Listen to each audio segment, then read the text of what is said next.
तर दुर्दैव आहे की पालकमंत्री होम मिनिस्टर आहे, आरोग्य मंत्री तर अखंड बुडालेला आहे भ्रष्टाचारामध्ये।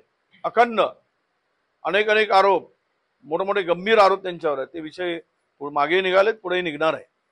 त्यांचं लक्ष नाही आहे, सरकारचंच लक्ष एकूण या सगळ्या अत्यंत आवश्यक असलेल्या सेवेकडे नाही आहे।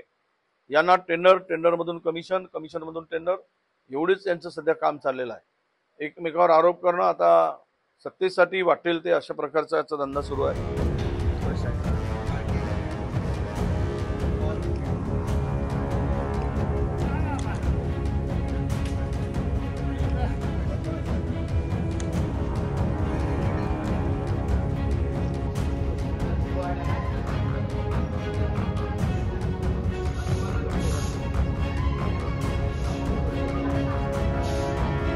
या हॉस्पिटलमध्ये अनेक गोष्टीची पूर्तता होणे बाकी आहे।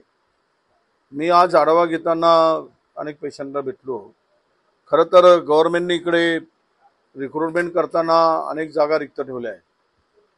अत्यावश्यक सेवा असताना त्या जागा तातडीने भरण्याची आवश्यकता होती, परंतु अजूनही मेडिकल सुपरिटेंडेंट असतील, क्लास 2 क्लास 1 आणि पॅरामेडिकलचा स्टाफ असेल, हे सगळ्या जागा मोठ्या प्रमाणात रिक्त ठेवल्या आहेत। त्या तातडीने भरायची मागणी मी करणार आहे। आणि काही त्रुट्या मला आढळून आल्या याच्यामध्ये। अद्यापही पैसे देऊन, आमचं सरकार होतं त्यावेळेस आम्ही पैसे दिले, परंतु फायर ब्रिगेडची व्यवस्था अद्यापही झाली नाही, फायर सिस्टीमची व्यवस्था झाली नाही।